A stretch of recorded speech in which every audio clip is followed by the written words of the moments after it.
ہم اپنا آج کا سبق شروع کرتے ہیں۔ اعوذ باللہ من الشیطان الرجیم، بسم اللہ الرحمن الرحیم۔ سورہ حامیم السجدہ یہ شروع ہو رہی ہے۔ سورت کا آغاز حامیم سے ہے اور اس سورہ میں سجدہ تلاوت بھی ہے، اس لیے اس سورت کا نام حامیم السجدہ ہے۔ بسم اللہ الرحمن الرحیم۔ حامیم تنزیل من الرحمن الرحیم۔ حامیم حروف مقطعات، تنزیل نازل کی گئی ہے، تنزیل نازل کی گئی ہے من الرحمن الرحیم، رحمان اور رحیم ذات کی طرف سے۔ تنزیل الکتاب من اللہ العزیز من الرحمن الرحیم، یہ کتاب رحمان اور رحیم ذات کی طرف سے نازل کی گئی ہے۔ کتاب ایسی کتاب ہے، فصلت تفصیل سے بیان کی گئی ہیں، کھول کر بیان کی گئی ہیں، وضاحت سے بیان کی گئی ہیں، آیاتہ اس کی آیات، فصلت آیاتہ اس کی آیات کھول کر تفصیل سے وضاحت سے بیان کی گئی ہیں۔ قرآن عربیہ، اور یہ قرآن ہے عربی زبان میں، لقوم ان لوگوں کے لیے، یعلمون جو علم والے ہیں، لقوم یعلمون ان لوگوں کے لیے جو علم رکھتے ہیں، علم والے ہیں۔ کیونکہ علم کی خاصیت یہ ہوتی ہے، جس شخص کے پاس علم ہوتا ہے تو اس کی خاصیت یہ ہوتی ہے کہ اگر اس کے پاس کوئی اچھی بات آتی ہے، کوئی اچھا راستہ آتا ہے، کوئی اچھا مشورہ آتا ہے، تو اس کا علم اس کے ذہن کو کھولتا ہے کہ بھئی اس مشورے کو قبول کر لیا جائے، اس میں خیر ہے، اس میں بھلائی ہے، اس میں بہتری ہے۔ علم کے مقابلے میں جہل ہے، اور جہالت یہ ہوتی ہے کہ بس جو میں نے کہہ دیا بس وہ حرف آخر ہے، بس یہی بات، بس نہ اس سے دائیں نہ اس سے بائیں، اس سے جتنی مرضی اچھی بات آ جائے میں نے نہیں لینی، بس اڑ جانا اپنی بات پر، ضد میں آ جانا۔ اس لیے اللہ تعالیٰ فرماتے ہیں کہ یہ قرآن جو ہے یہ ان لوگوں کے لیے ہے جو علم رکھیں، جو علم رکھیں۔ ان کا علم جو ہے، چونکہ یہ دلائل پر مشتمل ہے نا، یہ جذباتی نعروں پر نہیں ہے، یہ دلائل پر مشتمل ہے۔ دلائل علم والے قبول کرتے ہیں، جاہل دلیل کو قبول نہیں کرتا۔ لقوم یعلمون ان لوگوں کے لیے جو علم رکھتے ہیں۔ اس لیے دنیا میں کوئی بھی وہ شخص جو علم رکھنے والا ہے، چاہے کسی بھی مذہب کا ہے، وہ جب اس قرآن کو پڑھتا ہے تو وہ کہتا ہے نہیں کچھ ہے، کہتا ہے نہیں ہے، کیونکہ اس کا ذہن جو ہے وہ دلیل پر مشتمل ہوتا ہے کہ ہاں بھائی ریزنیبل بات جہاں بھی ہوگی وہ میں قبول کروں گا، اسے میں اپناؤں گا۔ لیکن جاہل جو ہوتا ہے نا، اس کا یہ ہوتا ہے کہ بس جو میں نے کہہ دیا وہ حرف آخر۔ لقوم یعلمون ان لوگوں کے لیے واضح قرآن ہے، ان لوگوں کے لیے جو علم رکھتے ہو۔ بشیرا یہ خوشخبری سنانے والا بھی ہے، ونذیرا اور یہ آگاہ اور یہ خبردار کرنے والا بھی ہے، خوشخبری سنانے والا بھی ہے۔ یہ دو بہت ضروری صفات ہیں اس معاشرے میں، بلکہ انسانوں کے کسی بھی معاشرے میں دو بہت ضروری صفات ہیں۔ بشیر کا مطلب کیا ہوتا ہے؟ بشیر کا مطلب یہ ہے کہ جو لوگ اچھا کام کرنے والے ہیں، بھلائی کا کام کرنے والے ہیں، نیکی کا کام کرنے والے ہیں، خیر کا کام کرنے والے ہیں، ان کی حوصلہ افزائی کی جائے، انہیں انکرج کیا جائے، ان کا حوصلہ بڑھایا جائے، اور اس اچھے کام کا ان کو اچھا انجام بتلایا جائے۔ اور نذیر کا مطلب یہ ہوتا ہے جو لوگ غلط ہیں، برے راستے پہ چل رہے ہیں، برے کام کرنے والے ہیں، تو ان کو پھر ڈرایا بھی جائے، ان کو آگاہ کیا جائے کہ تم لوگ، یعنی یوں کہہ لیں کہ اگر کوئی ظالم ہے تو ظالم کو کہا جائے کہ تو ظالم ہے، تو ظلم کر رہا ہے، اور تیرے ظلم کا بھیانک انجام تیرے سامنے موجود ہے۔ اور کوئی قاتل ہے تو اسے بتایا جائے کہ تو بہت بڑا ظلم کر رہا، بہت بڑا گناہ کر رہا ہے۔ اور تیرا یہ گناہ جو ہے وہ تجھے اللہ کی بارگاہ میں پکڑوائے گا. تو یہ نذیر بھی ہے قرآن، بشیر بھی ہے، نذیر بھی ہے. اچھے کام کرنے والوں کو، ایمان والوں کو، نیک اعمال کرنے والوں کو خوشخبری سناتا ہے کہ تمہارے کام ضائع نہیں جائیں گے، بیکار نہیں جائیں گے. دیکھیں ایک شخص، سردی کا موسم ہے، فجر کا وقت ہے، ٹھنڈ ہے اور سردی ہے، اپنے گرم کمرے کے اندر وہ لیٹا ہوا ہے، لحاف کے اندر. اب وہ اللہ کا بندہ بڑی مشقت کرتا ہے، وہ گرم ماحول سے نکلتا ہے، ٹھنڈے ٹھار ماحول میں آتا ہے، سردی لگتی ہے، وجود کانپتا ہے. پھر وہ اس کے بعد اپنے آپ کو اور تھوڑا سا مشقت میں مبتلا کرتا ہے، وضو کرتا ہے، پانی لگتا ہے اس کے اعضاء کو، اس کے اعضاء اور ٹھنڈے ہو جاتے ہیں. پھر وہ ٹھنڈے ٹھار ماحول کے اندر اچھی خاصی مشقت برداشت کرتا ہے. لیکن قرآن کریم پھر اسے خوشخبری سناتا ہے. خوشخبری کیا سناتا ہے؟ تو نے جو مشقت کی ہے رائگاں نہیں جائے گی، بیکار نہیں جائے گی. دنیا میں ہو سکتا ہے ملے نہ ملے، اللہ آخرت میں اپنی جناب سے تجھے اس پر بہترین صلہ عطا فرمائے. بشیرہ، خوشخبری سنانے والا ہے. اور یہ بہت ضروری ہے، اس سے ایمان والوں کا حوصلہ بڑھتا ہے، خیر کے کام کرنے والوں کا حوصلہ بڑھتا ہے، اور لوگوں کے اندر بھی شوق جذبہ پیدا ہوتا ہے. نذیرہ، اور جو برے کام کرنے والے ہیں، کفر پہ جو لوگ اڑے ہوئے ہیں، شرک کا ارتکاب کرنے والوں کو خبردار کرتا ہے کہ تمہارا طرز عمل تمہیں جہنم سے دوچار کرے گا. فَأَعْرَضَ أَكْثَرُهُمْ، فَأَعْرَضَ لیکن منہ پھیرا، أَكْثَرُهُمْ انسانوں کی اکثریت نے، فَأَعْرَضَ أَكْثَرُهُمْ لوگوں کی اکثریت نے اس سے منہ موڑا. فَهُمْ پس وہ لا يسمعون سنتے ہی نہیں ہیں، وہ سننے کے ہی روادار نہیں ہیں. وقالو اور وہ کہتے ہیں، قلوبنا ہمارے دل، فی اکنتن پردے میں ہے، مما اس سے، تدعونا کہ آپ ہمیں بلا رہے ہیں، الی جس راستے کی طرف. قلوبنا فی اکنت مما تدعونا الی، آپ جس راستے کی طرف بلا رہے ہیں نا، ہمارے دل اس سے پردے میں ہیں. وفی آذاننا اور ہمارے کانوں میں، وقر بوجھل پن ہے، ہمارے کانوں میں بوجھل پن ہے.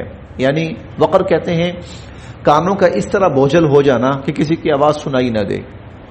ہمارے کانوں کے اندر روئی پھنسی ہوئی ہے، ٹھونسی ہوئی ہے ہمارے کانوں میں روئی، اب ہمیں آپ کی آواز بھی سنائی نہیں دیتی.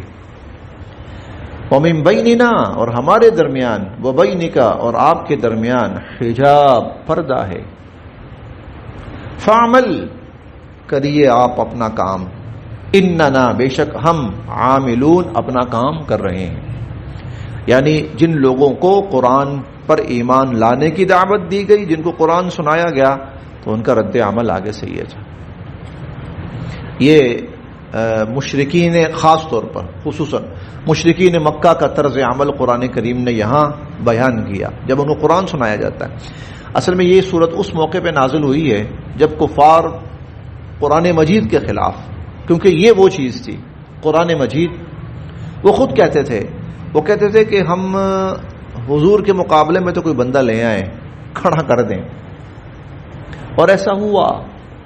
اسود عنسی، مسلمہ کذاب، ہاں یہ سب حضور علیہ الصلوۃ والسلام کے مقابلے میں دعوی نبوت لے کے کھڑے ہوئے.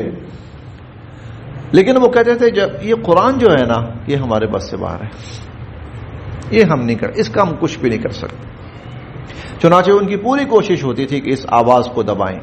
پھر انہوں نے بڑی مشاورتیں ہوئیں.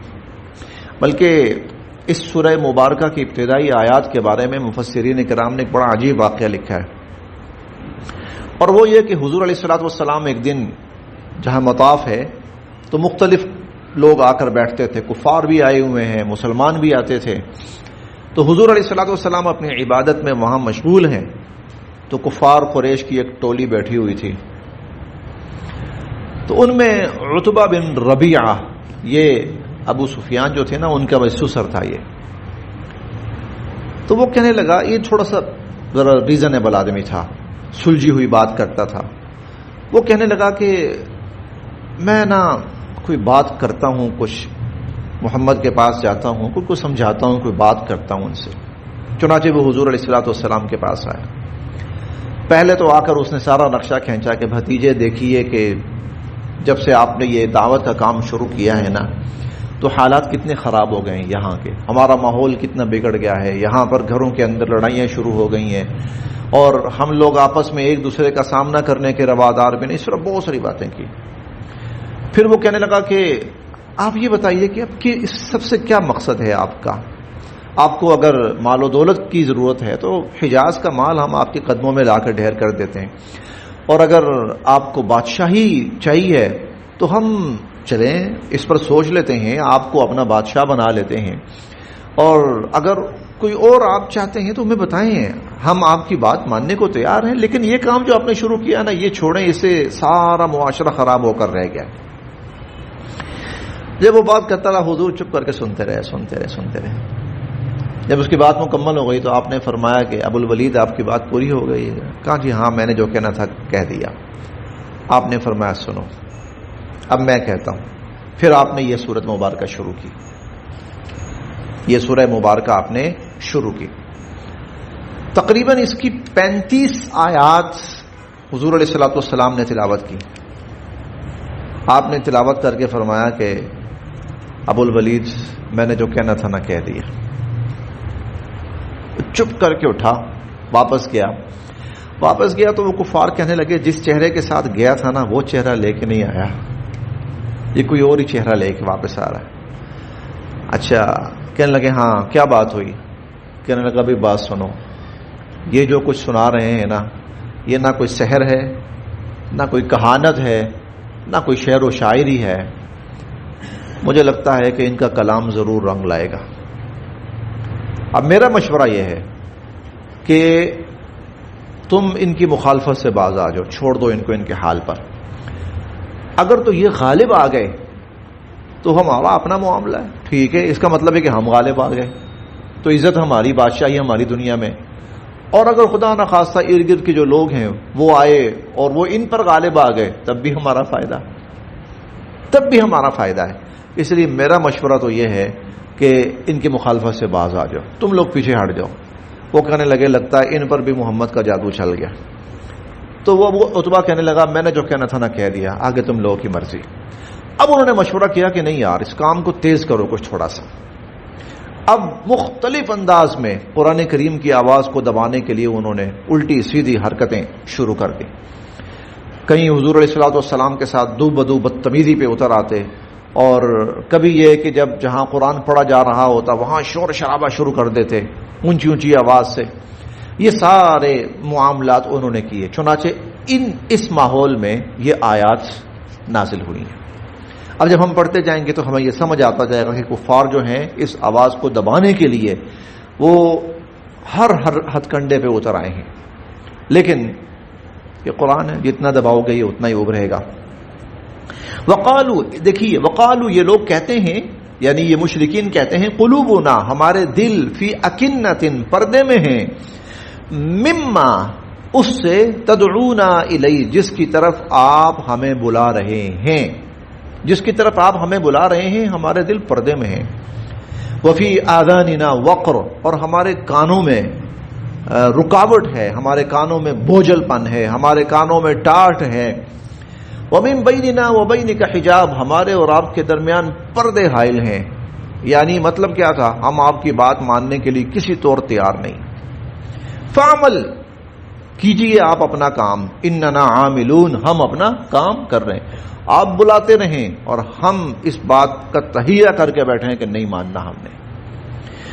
قل آپ فرمائیے، انما سوائے اس کے نہیں کہ انا میں تو بشرن ایک انسان ہوں، مثلکم تمہارے جیسا۔ انما انا بشر مثلکم میں تو ایک انسان ہوں تمہارے جیسا۔ فرق یہ ہے یوحا الیہ کہ میری طرف وحی کی جاتی ہے، میری طرف اللہ کی طرف سے مجھ پر وحی آتی ہے، یہ فرق ہے۔ اور وحی کیا ہے؟ اس کا سب سے بڑا پارٹ کیا ہے؟ کل بھی بات ہوئی تھی کہ انما بے شک الہکم تم سب کا معبود الہ واحد، معبود واحد ہے، تم سب کا معبود ایک ہے۔ فاستقیموا الیہ اپنا رخ اسی کی طرف سیدھا کر لو. واستغفروہ، اور اس سے اپنے گناہوں کی معافی مانگو. وویل، اور ہلاکت اور بربادی ہے للمشرکین، شرک کرنے والوں کے لیے، اور مشرکوں کے لیے تو ہلاکت اور بربادی ہے. الذین، وہ لوگ، لا یؤتون، جو نہیں ادا کرتے، الزکات، زکات، وہ لوگ جو زکات ادا نہیں کرتے، وہم، اور وہ، بالآخرتی، آخرت کا، ہم کافرون، وہ انکار کرنے والے، اور وہ آخرت کا انکار کرنے والے ہیں. یہاں دو چیزیں اللہ نے ذکر کی، ایک اللہ کا حق، ایک بندوں کا حق. وہ لوگ جو اللہ کا حق ادا نہیں کرتے، اور وہ لوگ جو بندوں کا حق. زکات بندوں کا حق ہے، وحدانیت اللہ کا حق ہے. اللہ کا حق ہے کہ اس کو وحدہ لا شریک مانا جائے. اس پر حضور علیہ الصلوۃ والسلام کی ایک حدیث مبارکہ ہے. آپ نے فرمایا کہ کیا تم جانتے ہو ما حق اللہ علی العباد وما حق العباد علی اللہ؟ اللہ کا حق کیا ہے بندوں پر، اور بندوں کا حق کیا ہے اللہ پر. جملہ بڑا عجیب تھا. اللہ کا حق کیا ہے بندوں پر، اور بندوں کا حق کیا ہے اللہ پر. تو صحابہ کرام کہنے لگے اللہ کے نبی آپ ہی بتائیے، ہم تو نہیں جانتے. تو آپ نے فرمایا حق اللہ علی العباد، اللہ کا حق بندوں پر یہ ہے کہ بندے صرف اسی کی عبادت کریں اور اس کے ساتھ کسی کو شریک نہ ٹھہرائیں، اسے وحدہ لا شریک تسلیم کریں. اور پھر آپ نے فرمایا تم جانتے ہو کہ بندوں کا حق اللہ پر کیا ہے. یہ اللہ نے اپنے اوپر خود لاگو کیا ہے، بندوں کی طرف سے نہیں ہے، اللہ نے اپنے اوپر خود لاگو کیا ہے. آپ نے فرمایا وہ یہ ہے کہ پھر جو اللہ کی عبادت کرے اور اس کے ساتھ کسی کو شریک نہ ٹھہرائے، اللہ اس کو آخرت کے عذاب سے محفوظ فرما دے. تو یہ اللہ کا حق ہے، اسے وحدہ لا شریک مانا جائے. اور بندوں کا حق وہ زکوٰۃ کی ادائیگی ہے. تو اللہ کا حق بھی ادا کرو، بندوں کا حق بھی ادا کرو. ان الذین، بے شک وہ لوگ، آمنوا، جو ایمان لائے، وعملوا الصالحات، اور انہوں نے نیک اعمال کیے. بے شک وہ لوگ جو ایمان لائے اور انہوں نے نیک اعمال کیے، لہم، ان کے لیے، اجر، صلہ ہے اور بدلہ ہے، غیر ممنون، نہ ختم ہونے والا. ان کے لیے اجر، صلہ اور بدلہ ہے، کبھی نہ ختم ہونے والا. بس یہ آج یہاں تک پڑھتے ہیں. پھر اگلا جو مضمون شروع ہو رہا ہے وہ تھوڑا سا تفصیلی چلے گا، اس لیے اس کو کوشش کریں گے کہ ایک ہی دفعہ میں پڑھ لیں، 2 3 جی انشاءاللہ.